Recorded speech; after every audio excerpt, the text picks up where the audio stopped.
Angela? Do I just talk right here? Yeah. Okay.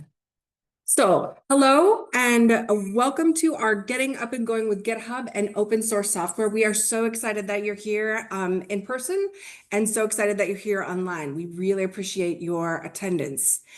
So I'm Angela Newell and I direct the Open Source Program Office. The Open Source Program Office is a partnership between the libraries, the Texas Advanced Computing Center, and the iSchool here at the University of Texas.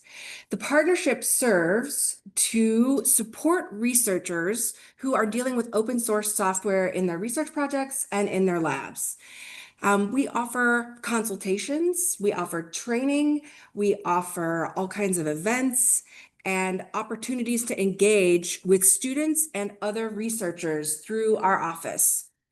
Our program is based on a pathway, and that pathway starts with people at the very beginning of their journey and kind of ends as people put their software out into the world and begin communicating and working with other people's, and even taking that project down into sustainability or retirement.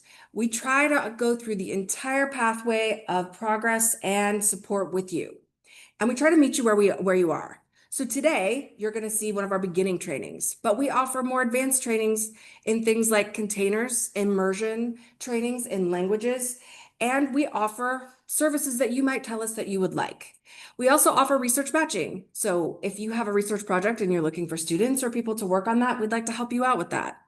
We also do things like facility statements and grant writing support. We're happy to help you in that venue. We're happy to help you however you tell us you would like to be helped. So welcome. Thank you again. And with that, I'll hand it off to Dr. Key. All righty. So thanks for the introduction, Angela. For folks who don't know me, my name is Brian G. I'm the Open Research Data Coordinator here at UT Austin in the libraries. And so I'm going to be presenting most of today's session. As Angela mentioned, we sort of envision this being anywhere and sort of where people are at in terms of this open source participation pathway, but this is really an introductory level thing. And so if you don't really know that much about coding, or you just kind of want to get a 101 kind of introduction, you're in the right place. So both in terms of the motivations for this specific session that we're running today, as well as for the office more broadly, research across all disciplines, right, is becoming more computational. People are able to do things in ways that they weren't able to do decades ago, including in disciplines that weren't really ever computational, right? But in graduate education, there's still sort of a lack of standardization and instruction of computational methods. And so a lot of people lack sort of a formal kind of training around best practices for either writing code, developing code, sharing code, what is open source software, all these other sort of different attributes in there. People are just kind of learning it and picking it up on their own, which isn't necessarily a bad thing. But oftentimes people are looking for a little bit more structure or prescribed ideas of these are established best practices in a community, for example. And so that's kind of where our office comes in. And so we're going to kind of try and provide some of that introductory level content in today's session.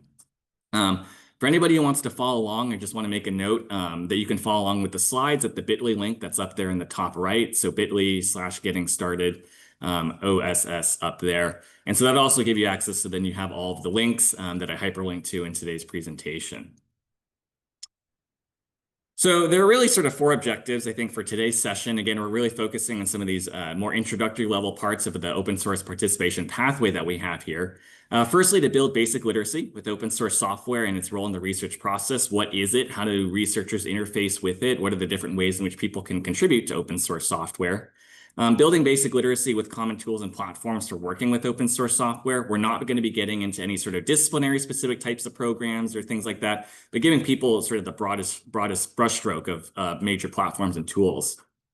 I'll sort of walk through some just sort of examples of open source software in the wild across a couple of different scales and scopes to kind of give people an idea of what you might expect to kind of see and ideas of how you might be able to develop your own projects. And then we'll come back at the end again to reiterate sort of what the OSPO, what we already do or what we can do for folks upon request. So I want to start with this interactive poll. And so if you've never used Slido before, you can either take out your phone and go to that QR code, or you can go to slido.com and type in that numerical sequence. And so what I want folks to do here is basically just to write down any word or phrase, and you can write as many as you want, about what you think of in terms of what is software. And I'll leave this up here for about a minute, 30 seconds or so. And this is all anonymous, so feel free to write whatever you think.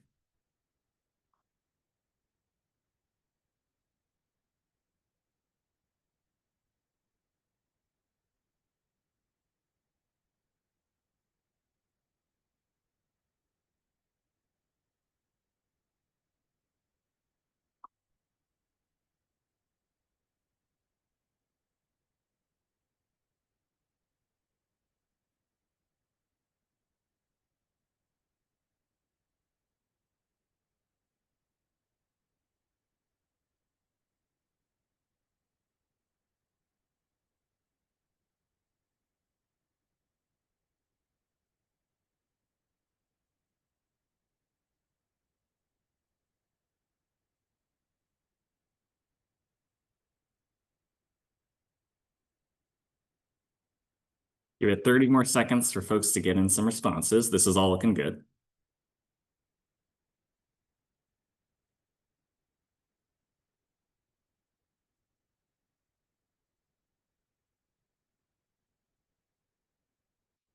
Alrighty. Yeah, so great responses in here. I think a lot of common terms that people think of when they think about software, things like data, scripts, algorithms, for example. Obviously, many people are going to be thinking as well about how they can interface software with data, right? That many researchers are going to be looking for different pieces of software. We're trying to write different pieces of software in order to analyze data. And so the reason that I like to do this sort of interactive thing is that oftentimes there can be slight or sometimes very large discrepancies in sort of what people think about exactly when they think about software. And so this is really based on my personal experience all the way from when I was in grad school to my present position, which is, I think, oftentimes both within the research community and outside of the research community, there's this perception that software is something really complex, commercially viable. It has a name brand or something. There's a user interface. Hundreds of thousands of people use it. And so oftentimes I think researchers think about writing code or scripts like, 200 lines of R code to run stats and generate some graphics. They say, I'm writing code, not software. But I really always encourage people to think really broadly about software. I think is this sort of fundamental core concept of anything that really directs a computer to do something. And so even if it's just as simple as writing some print statements or doing basic stats, or it's something you just found on the internet, that is software. And so I think that especially in my experience, this is oftentimes one of the barriers to really communicating with researchers around software, because a lot of them just don't think of the types of code that they're writing, for example, as software. It has this much more complex connotation to them. And so in thinking broadly about open source software and contributions and development, I think it's often, an area in there where we want to encourage people to think of themselves as not necessarily like a software developer, like you can go work for Amazon tomorrow or something like that, but that you are developing software and that the complexity of that is not a requirement for something to be considered software in this case. So I want to spend a little bit of time also differentiating software in a research context versus research software. So starting with software used in research, of course, many people will be familiar with common tools like Microsoft Office, Adobe Creative Cloud, cloud storage options like Box or Google Drive or Dropbox, for example, right? These are widely used in research, but they're also widely used outside of research, right? And even disciplinary specific tools like ArcGIS for geospatial data, Transcribus for text-based data, Blender for 3D data, or Request, which is a Python library for working with HTML. Even though these tools are more specific, there's still a massive user base who are not researchers. They're not in higher education. They're not in universities. And they're using these tools. And these tools weren't necessarily designed for researchers, even though they can be used by researchers. Research software, on the other hand, is code or scripts or other sorts of software components that are developed specifically in a research context and for research purposes. Again, this doesn't preclude them from being used by people who are outside of academia or who are doing non-academic research, but they are designed in this more specific context. And so this quote that's listed at the bottom down there, it's from a paper by Barker et al. 2022 in Scientific Data. That's about the FAIR principles for research software, sort of best practices for distributing research software specifically. And so their definition follows basically what I just said, essentially, that materials that are created during the research process or for a research process are research software. But other software components that are used but not created in that context are really just software in research. Obviously, there is going to be a little bit of wiggle room and gray areas in here, and it is a bit of semantics, but I think it's important to kind of differentiate because this will kind of change the scope and context in which people are thinking about stuff. And so even though I put up a bunch of examples of research software, so things like NumPy, a Python library, MATLAB, ggplot, which is for graphical use in R, Zotero for citation management, Fiji for image analysis, REDCap for qualitative data collection. Again, broadly speaking, software doesn't need to have some sort of catchy name brand or anything like that in order for it to be considered research software or software in general. So I want to now move into what is open source software. And so people are probably very familiar with sort of hearing this term in the broad sense, but to define it, it's really software that's released under a license that grants others the rights to access, use, distribute, and modify the source code. And there can be different sorts of provisions associated with that. For example, you might restrict the ability for people to reuse certain code in a commercial sense, for example. So there are different levels to this, but the broad principle behind it is that even though the owner retains, whoever developed the code retains that original copyright, they're granting a license for somebody else to be able to do a certain level of things with that code. Especially in academic spaces, folks often come to hear open source in the same vein or in similar settings to terms like open access, which typically refers to publishing, or open data, which typically refers to data. But open source typically refers specifically to software. So you can't really say you have an open source publication, for example, when you're referring to like a journal article in Nature Science.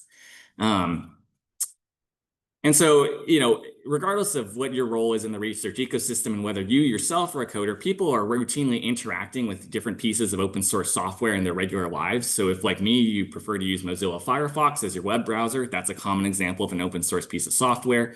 If you've ever used WordPress to build a website or just interfaced with other people's websites that were being built with WordPress, OpenOffice is an open source alternative to Microsoft Office. MySQL for data management. And then if your phone runs on Android, part of the Android OS base is open source and developed by Google. So there's a number of different advantages of open source software, and I'm going to kind of walk through each one of these step by step. I think the first one that a lot of researchers in particular tend to be drawn by is cost efficiency and accessibility, right? I think many researchers can commiserate on the many problems associated with paying hundreds to potentially thousands of dollars in annual subscription fees for these really proprietary, highly specialized programs that are not really interoperable with other platforms, and sometimes it's very difficult to find an alternative. Open source software can often be that potential alternative. And so that's not to say that open source alternatives exist for every single piece of proprietary commercial software that's out there, but certainly things like OpenOffice or LibreOffice for Microsoft Office products or QGIS for ArcGIS, there are certainly some very well-established open source products out there that may not perfectly match the functionality of a really extensively commercially developed product, but that can get pretty close to it. And so whether that's in the cost savings or in the broader accessibility of being able to put a product out there that more people can access, that's one of the great advantages of open source software. I do want to mention that not all open source software is intrinsically free. That's going to be a separate subcategory of open source software called free open source software, or FOSS, but the vast majority of open source software is going to be freely accessible. The second benefit is going to be transparency and digital sovereignty. So often with proprietary programs, right, it's an external company that manages it.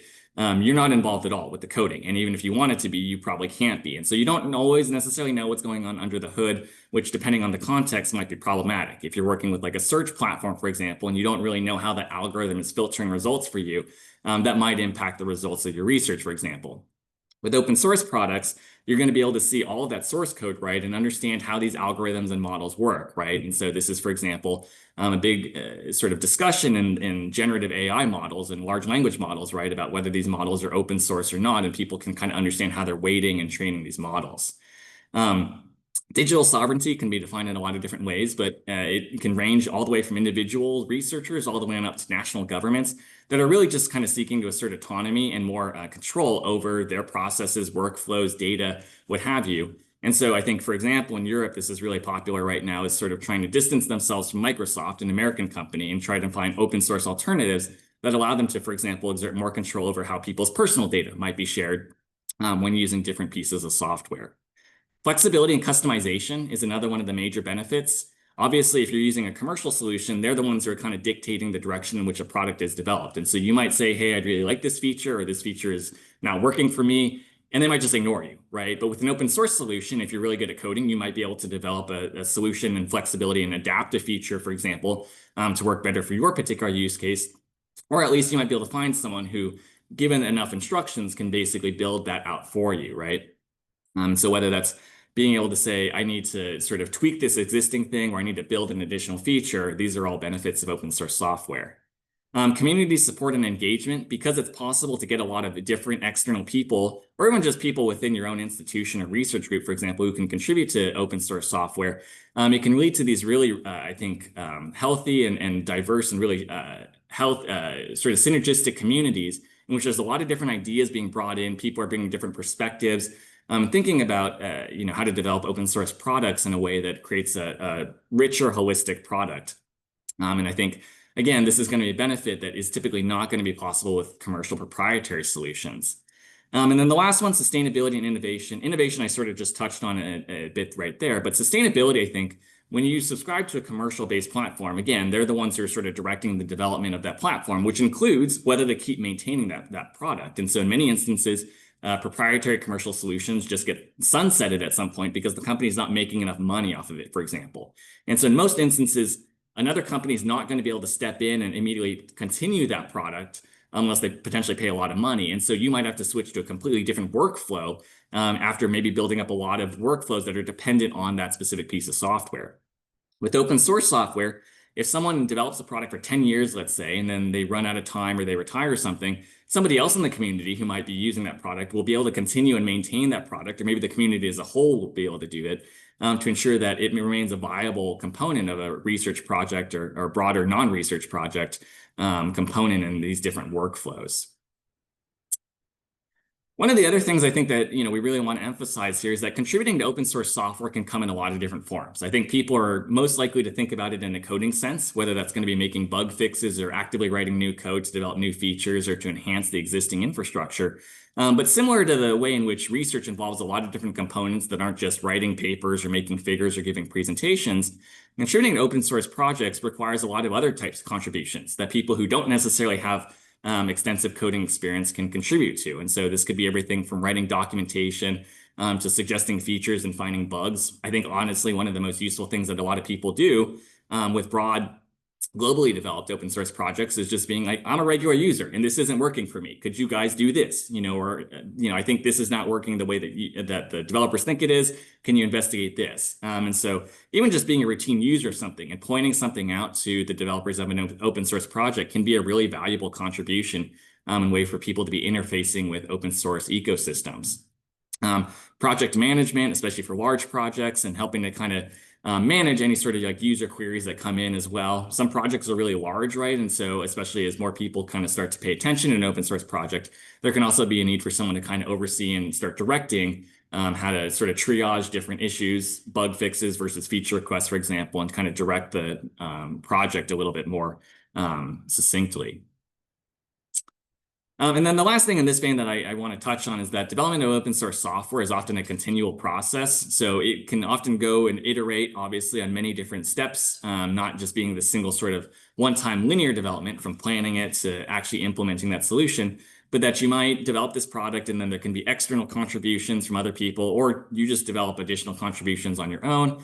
Like Angela mentioned, there may be points at which you need to sunset or retire a product as well. And if you are publishing research software in association with a journal article, you may need to go through some other sort of steps that I'll touch on briefly later in today's presentation. But really that it's quite possible and routine for open source projects to be maintained and constantly iterating on each other rather than just sort of being a one-time, I'm putting all the code up here and that's sort of it. Okay, so I want to move now into the second part of this. So we're going to cover some sort of broad discipline agnostic tools for working with open source software. And so I want to introduce folks to Git and GitHub. Some people might have heard about GitHub before. So I want to start with what Git is, and they are not the same thing, although they're closely related, as I'll touch on. So Git is a distributed version control system, or VCS. This is in contrast to a centralized version control system. And it's typically used for source code management, but can be used for other types of version control that you might need.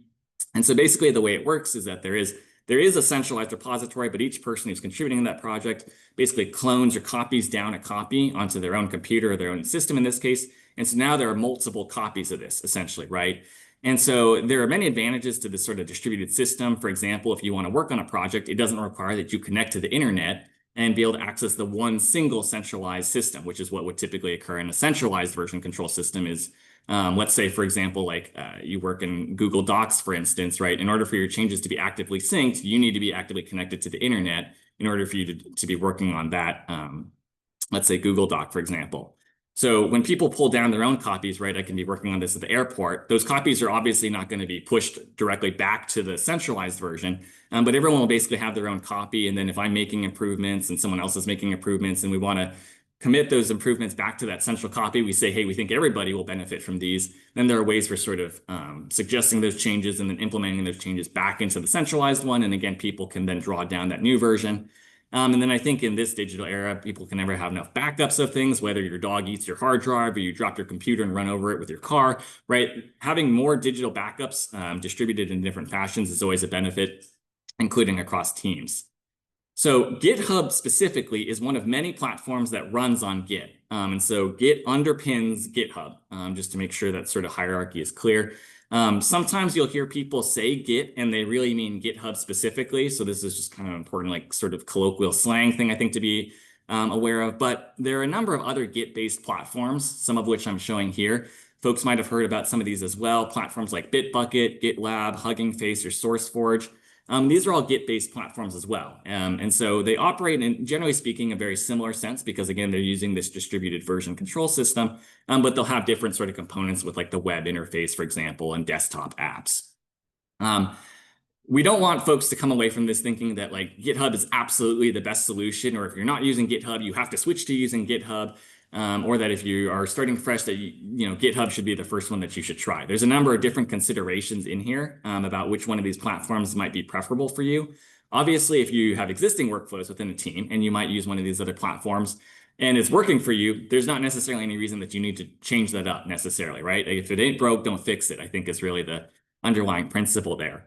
And so we don't want anybody to like go back to their group and say, okay, I know we've been using GitLab, but these people told me GitHub is great. So now we all have to switch to GitHub. We're definitely not saying that, if you have a good workflow in existence with really any one of these other platforms or others that aren't listed here, definitely keep using that.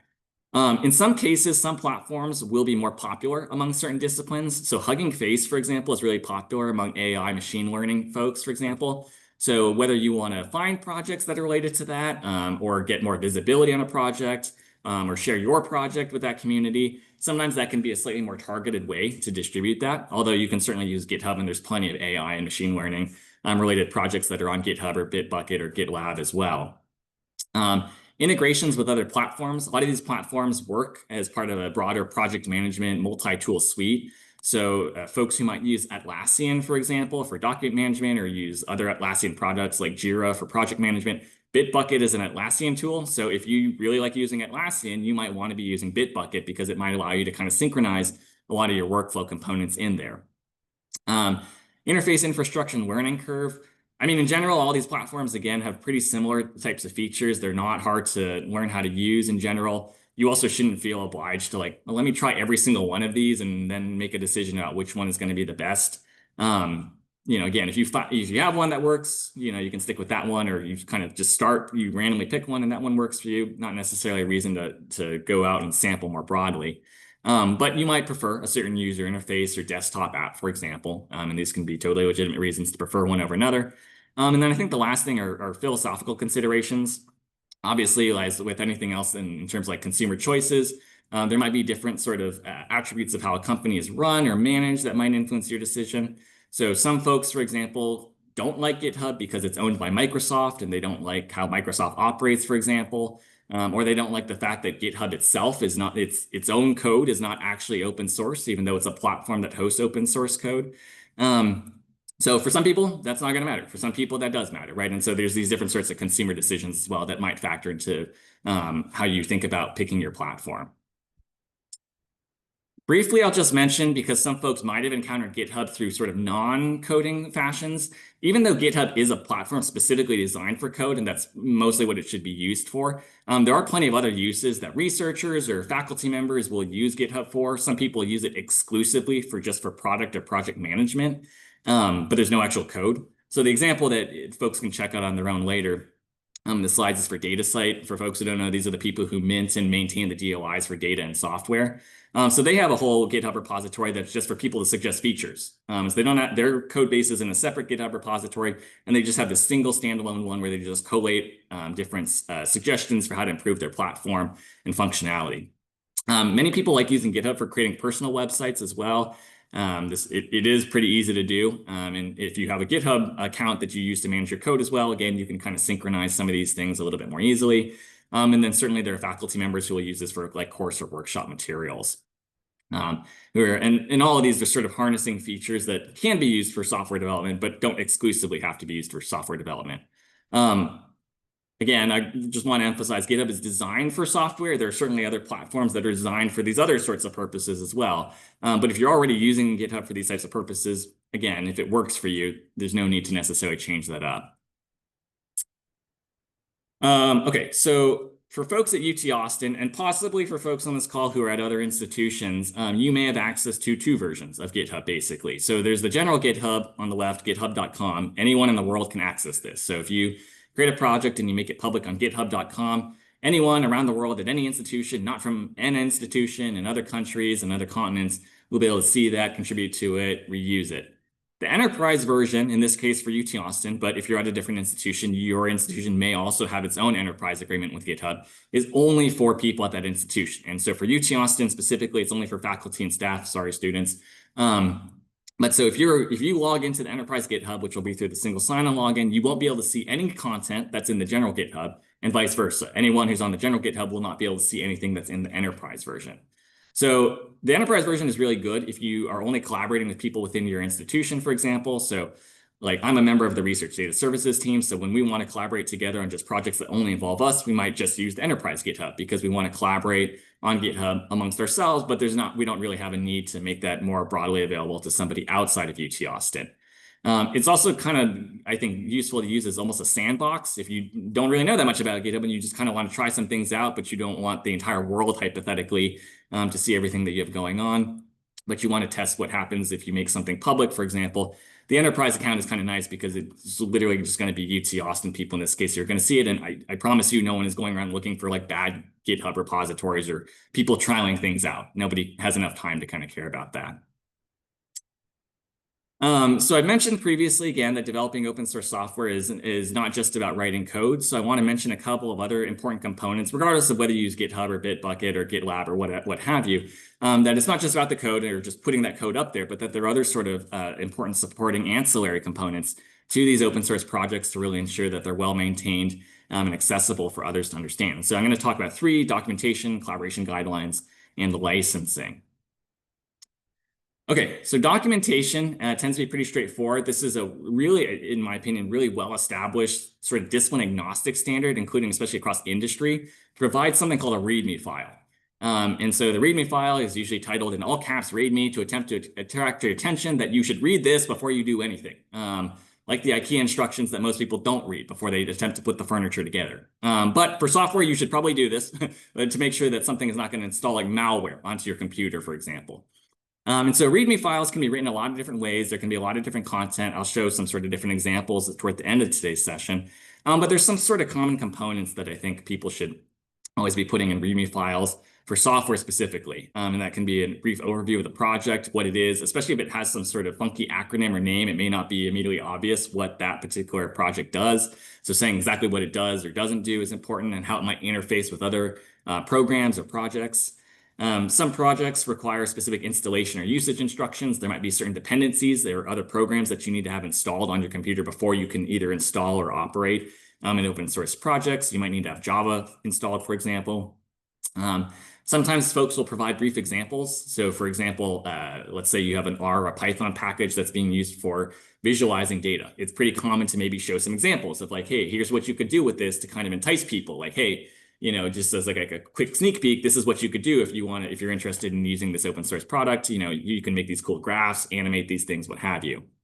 Team metadata, so whoever is responsible for overseeing that project, who they are, what their contact information is. And this might shift over the course of time. A lot of really mature open source projects have really shifted in terms of who is primarily leading that development over the lifespan of those projects. And then some basic project metadata, things like licensing, for example. How can someone else reuse that project and adapt it and contribute to it? As well as information like when was it last updated? Is it still actively in development? Is it on a hiatus but not formally archived? Is this formally archived and it's just no longer under development at all? Information like that. And certainly for some larger projects, it may be more appropriate to use wikis or standalone websites to provide some of this documentation, and then to link to that in README files, which are often written in Markdown format, so it's possible to enable a lot of that functionality. Okay, so contributing guidelines. So really, if you're working on a project with that consists of more people than just yourself, even if those people are directly part of your research team or within your institution, it's always a good idea to kind of establish contributing guidelines in terms of like do's and do nots. And so some of these will be things in terms of how to flag issues or suggest features, for example. So one of the nice things about GitHub that I'll show later in the session is that there's a feature called issues, which as it sounds, you can basically create almost like a forum post and create an issue and say, hey, I found this bug. I think it's in this code or it's creating this problem. Can y'all look at it or fix it, for example? So for many really large projects, for example, there might be security sort of risks, for example. And so they do not want you to create an issue, a public issue, if you find a security bug, because that will be publicly available for anybody to figure out, okay, somebody has identified this bug, here's how to exploit it, here's what you can do with it once you exploit it or something like that, right? And so there are certain things where people will say, please just email us directly, right? If you find this like crippling issue that is kind of sensitive and we don't need this to be exposed to the entire world, for example.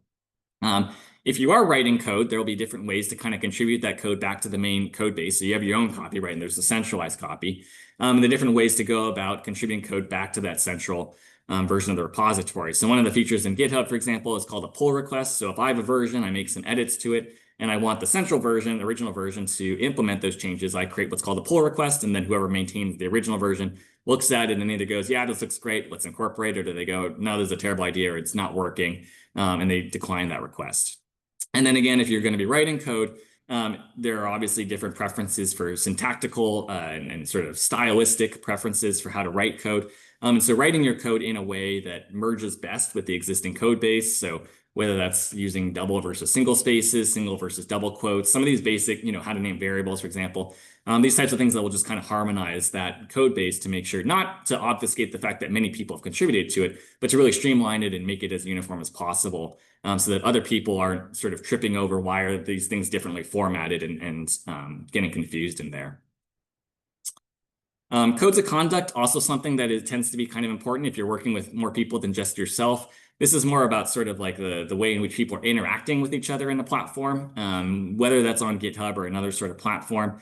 I think as with any sort of digital space, right, you want to ensure that people are behaving properly towards each other, that people are not making personal attacks, that people give each other the benefit of the doubt. So for example, if somebody makes an issue because they find a bug request, they don't go, this is the stupidest thing I've ever seen. What idiot could possibly have come up with this, right? So to make constructive comments, right, to make constructive suggestions, try to engage with people well, right?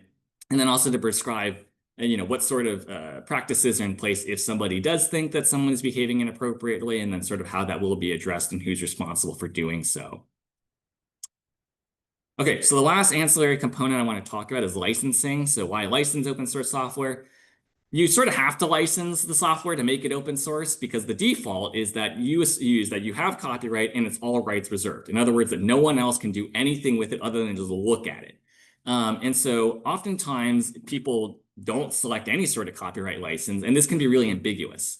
And so what most people do, especially in countries where maybe there's a preference to be sort of litigious about things, is if people aren't sure what they can do with it, they just won't use it, right? And so it's really important to establish a license that clearly defines this is what you can do, or in some cases, this is what you can't do. That's very visible to people who are coming to that open source project so that it's very clear what people are able to do with it. Sometimes some people sort of assume like, oh, I just shouldn't pick anything and I'll figure it out later, for example. Again, people are kind of going to assume that that project is not actually available for any sort of potential reuse. The other thing you want to avoid doing is just kind of picking a license randomly, or because you're like, I think I've seen these like acronyms or letters, but a combination of letters before. Because mechanistically, yes, it is possible to change the license. Like you can just insert a new license file. But there's a lot of reasons you don't want to do that. In part because it's not retroactive. So let's say that you were totally fine with commercial use. And then you're like, yeah, okay, this is great. And then at some point later, you're like, no, I'm not cool with commercial use anymore. This can, one, make it confusing for people who are like, wait, I used your product because I thought I could use it for commercial purposes. And now you're telling me that any future version, I can't use it for commercial purposes. But also that it's not retroactive. So anybody who has a version that was released under that license that permitted commercial use can continue using it. They won't be able to use any of your new versions if you now have a non-commercial license.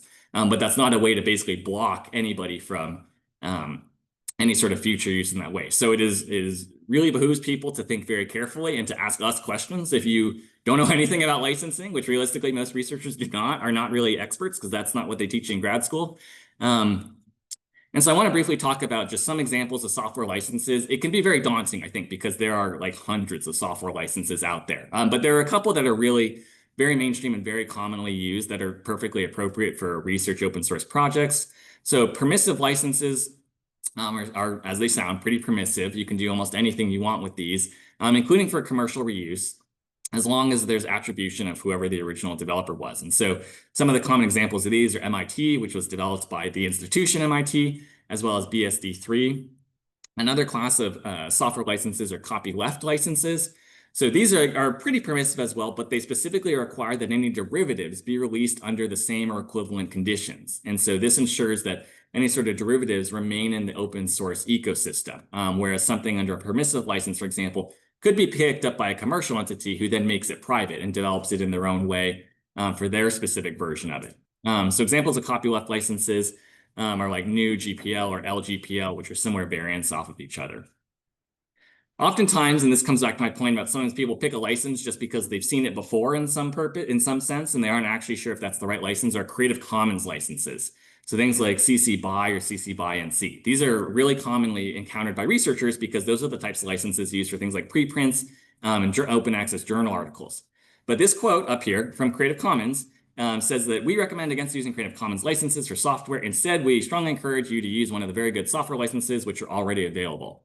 So software licenses are, as the name sounds, specifically designed for software. Creative Commons licenses were not specifically designed for software, and they weren't even designed with software in mind. And so this is really why Creative Commons recommends against using these and using these ones specifically that are designed for software. And so this link down at the bottom, chooselicense.com, is a great resource for getting fairly comprehensible information in terms of what are the differences between licenses and understanding in a relatively non-technical sense exactly what they require you to do or what they prohibit. Okay, so now I want to get into a bit about that's mostly specific to researchers and not as common to non-research open source software. So we'll go back to Slido again, same sort of rule, either QR code or go to the website link. And this is just a yes, no, or not sure kind of question. So this should hopefully be pretty quick to do.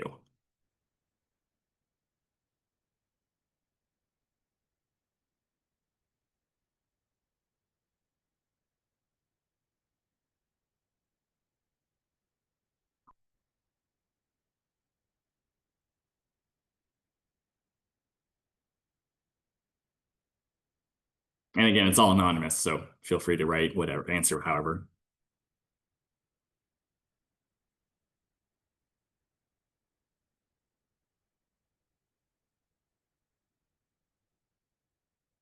Give it a couple more seconds.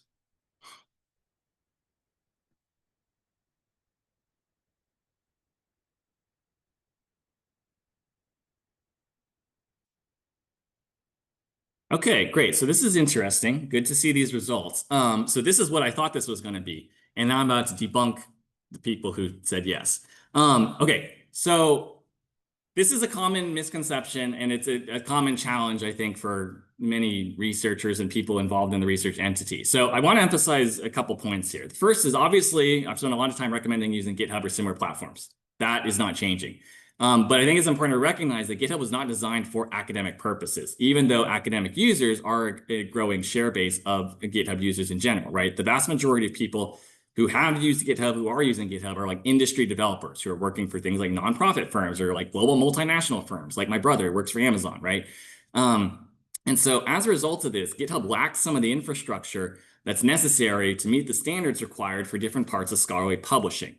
And so one of these things that it's lacking is permanence. And so regardless of how many people have edited or contributed or how many edits have been made to, let's say a GitHub repository, for example, these can be made private or just straight up deleted at any point by the owner and it's gone, right? And so, if you think about other parts of the scholarly ecosystem, like a journal article, you definitely cannot do that with a journal article, right? Like if you realize 10 years down the line, oh, I really don't like this paper I wrote, you cannot just go on the journal's website and click delete or something like that, and it disappears, right?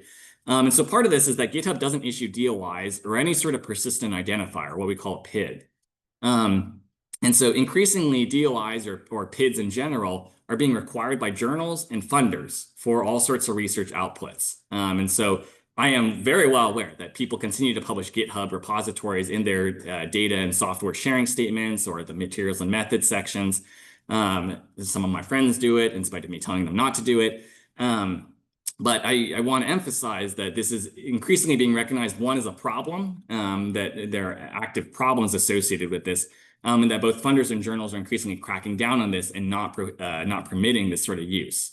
So that sort of last point that I want to get at is that GitHub is very well aware of its limitations. GitHub tells you on its website, we are definitely not a long-term preservation source for academic research software. And it says we have all these integrations with proper sort of data and software repositories that are designed for long-term storage and that do mint DOIs or other sorts of persistent identifiers. So I'm not going to read all three of these quotes. I'm just going to throw them up here. And again, if you have access to the slides, you'll be able to kind of refer to these back later. The first one is from the NASA public access policy. So if you get NASA funding or you want NASA funding, you're expected to share your research software. And one of the things that it says in here is that if you're releasing software independent from the manuscript, it has to get a persistent identifier. In other words, a platform like GitHub, which doesn't issue persistent identifiers, is not going to be sufficient. The second quote is from Science Portfolio, so published by AAAS. As they say there, because GitHub libraries can be modified later in ways that complicate reproducibility, you have to archive it in some sort of static form in a public permanent repository. And then Royal Society of London, they're the ones that publish Royal Society Open Science, Proceedings B, Proceedings A. During review, it's okay to use these types of services like GitHub or Google Drive or Dropbox, but you need to move that content to a permanent publicly accessible repository during revision. I want to emphasize that if you intend to continue developing a project after the publication of an Associated Journal article, this doesn't complicate that. Basically, all you need to do is just have a static copy that goes into a repository like Zenodo, for example, and I'll talk about that in a moment. But you can just keep developing your code on GitHub. There's no sort of conflict there in terms of how those open source projects can be developed in tandem with you wanting to publish a paper, papers that utilize or maybe are solely based on that open source project. And so I mentioned that GitHub has a number of integrations with these platforms that will issue a DOI that do ensure long-term preservation. Zenodo tends to be, in my experience, the most common one that people really like. If you're not familiar with Zenodo, it's sort of like the super generalist repository based in Europe, backed by CERN. And you can put almost anything on Zenodo these days, everything from data to software to preprints to posters to white papers, and what have you. But they have a really nice integration, essentially, where you just link your GitHub account to your Zenodo account. And when you create a release on the GitHub for the GitHub repository, it automatically ports all the files to Zenodo and issues a DOI for it. So I've done this myself. It takes like 3 minutes to do. If you have questions about it, you can ask me. The link down there at the bottom will also provide you with the instructions for how to do so. So basically, I think really the takeaway I want folks to come away from this is that it's totally fine to use GitHub. We're not saying like researchers can't use GitHub in any part of the process, but it can't be the only place that research software associated with publications lives, because increasingly we're seeing funders and journals say, no, it has to have a DOI or some other sort of persistent identifier. And so people should be prepared for that, even if, let's say, the specific journal you're going to submit to tomorrow is still okay with this. There has been a lot of shifts in evolution in just the last couple of years around preventing people from publishing final versions of papers with GitHub repositories, because journals have gotten burned on this. I've experienced this myself, actually, where you go to an article and you click on that link and it says private, or it says 404, page not found, or something like that. And so journals have realized that, yeah, there are problems in here. And then federal funding agencies are also kind of picking up on this. Okay, so in this last part of the session, I'm going to pop out basically and just kind of show some GitHub repositories to sort of point out some key features that people can be using. And so I will.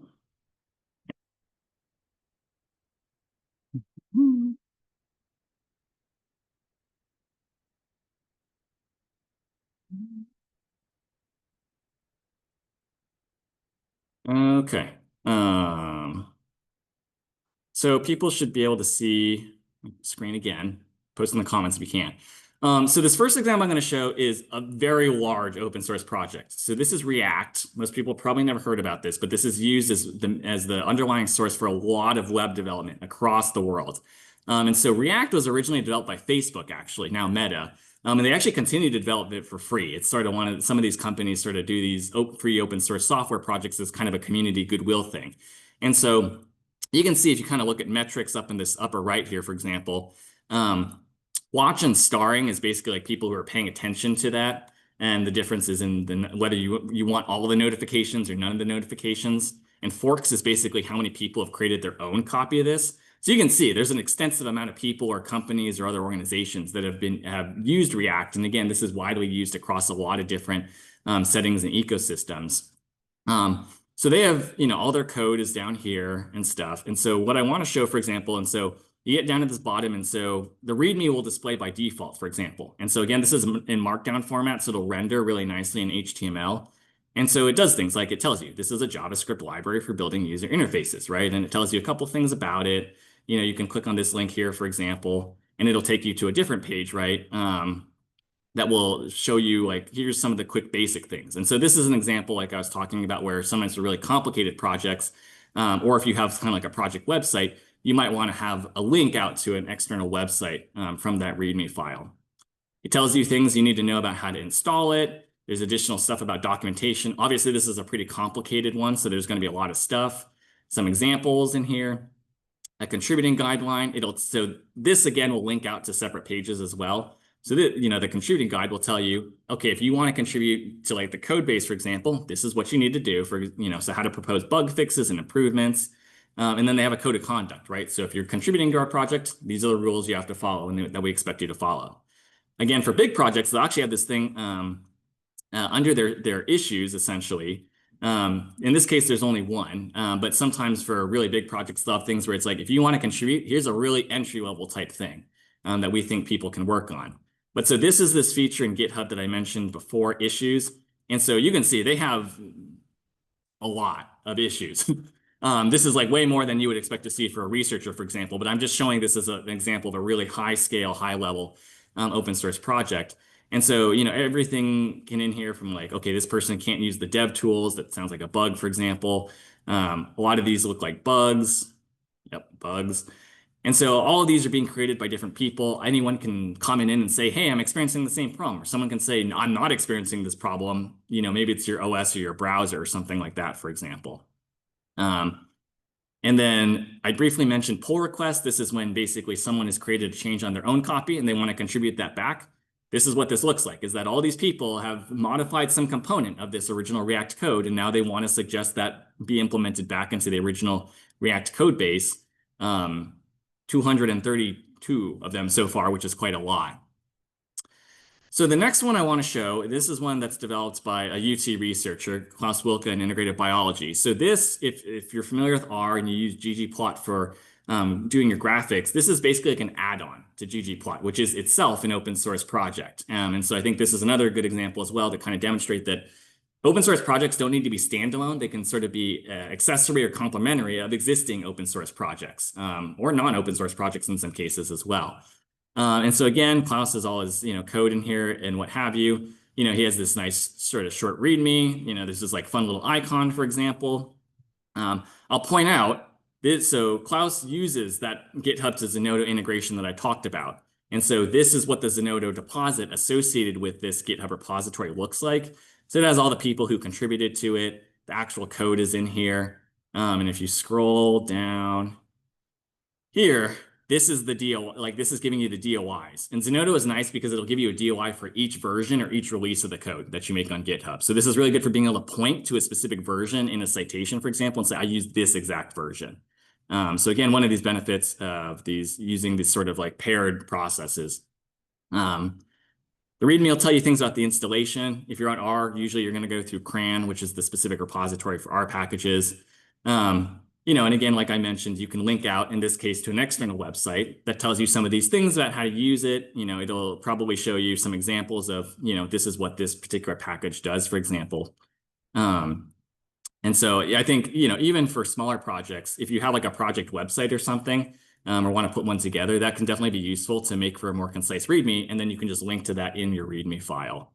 And so smaller projects, obviously are not going to have hundreds of issues, but they might have different sorts of issues, again, that people are suggesting either this looks like it's not working correctly, or hey, do you think you could implement this type of feature? So if, there's a feature request here, this first one up here is probably a bug. Okay. And then the last one I'll sort of point out, this one is mainly developed and maintained by undergrads. And so this is specifically for UT Austin. And this is basically a Chrome extension for course registration. And so, if you kind of scroll down here, they have the README file. Theirs is kind of fun actually because they embed a video in it. And so you can do pretty cool things with Markdown, right, in order to make for really cool README files that display in web browsers and stuff. And so this is obviously showing you what exactly theirs does. It's sort of a quick snapshot. They tell you other features that it'll do and things like that.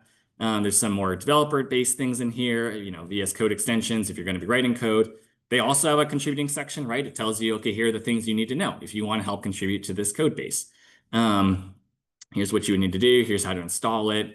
Some more software type things. If you find a bug, here's what to do. Put them in the issues, for example. And so again, they're going to have their own sort of issues page over here on different things to sort of work on.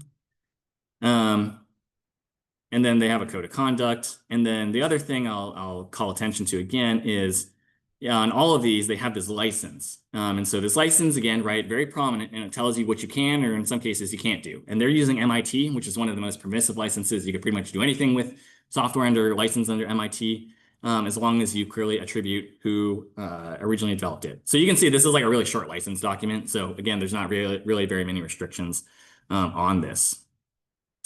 So I encourage folks, if you never used GitHub, or even if you have used GitHub, to just kind of browse around and explore and just kind of, there's a lot of functionality in here. Not all GitHub projects are going to enable all of the functionalities. There's a lot of things I'm not going to go through, functionality that's sort of up at the top here, or other sorts of things. And, if you have questions, definitely don't hesitate to reach out to us about how to use different features, or what can you do with these different features. So I'm just going to wrap up now and just go back to the open source program office website. So it's just opensource.utexas.edu. And as Angela mentioned, we have all sorts of different offerings. So we link again to that sort of participation pathway that we're talking about here, levels 1 through 5, and folks can get a graphic of that over on here. There's going to be different resources, some through other units or other collaborations on campus, through like the libraries, for example. There's going to be links to external resources for more about some of the open source things. Obviously, we have access to lots of existing curricula through things like Coursera or LinkedIn Learning on all levels of different sort of software development things. So if you wanted to learn stuff about GitHub in that sort of way, those are available as well. Trainings, obviously, this is the training that we're in right now, but we have plenty of other things that are kind of coming up, and these can be different sorts of range across a broad range of topics, from sort of more conceptual instruction to hands-on practical demonstrations of different things. So we always encourage folks to check that out. And oftentimes we post recordings of previous workshops and offerings that we have done as well. So you can see some of those on our YouTube channel, for example, over on that right sidebar. Best practices documents. So we're constantly building out best practice documents. These are short, pretty pithy documents that provide a high-level summary of some of the things that you might need to know or think about. So this is like the one for licenses. It's a single page. It provides some different links to think about things. Some of those categories I've talked about before. So these are great for sort of getting a high-level overview of some of those resources. Angela mentioned research matching. I won't go in great detail into this, but basically we try to mine GitHub for all the projects we think are associated with UT Austin that have been recently updated. And that is displayed in this filterable sort of field here. And there are like more than 10,000 or something like that. There's a lot. And you can go query through that. And if you need to connect with us, there's different forms in which you can connect with us. You can submit a form, you can email us, or what have you. Obviously, if you know a member of the OSPO team personally, you could reach out to them directly, or you could just contact us through this general form, and it'll come to all of us, and we'll kind of figure out who's best able to handle your query. So that is everything I have. And if folks have questions, definitely glad to take them now. But again, definitely do not hesitate to reach out to us in the future if you have any questions about anything.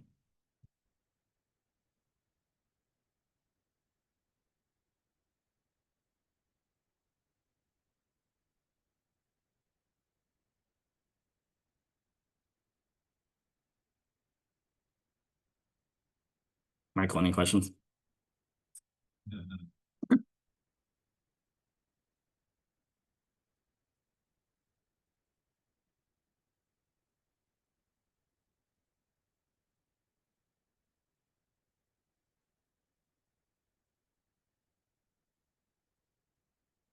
Okay, well, if there's no other questions, thanks to folks for coming to today's session. Again, definitely reach out to us if you have any questions about anything. We're always happy to kind of meet you wherever you're at, whether you're at the start or to the end or somewhere in between. And we hope you have a great weekend.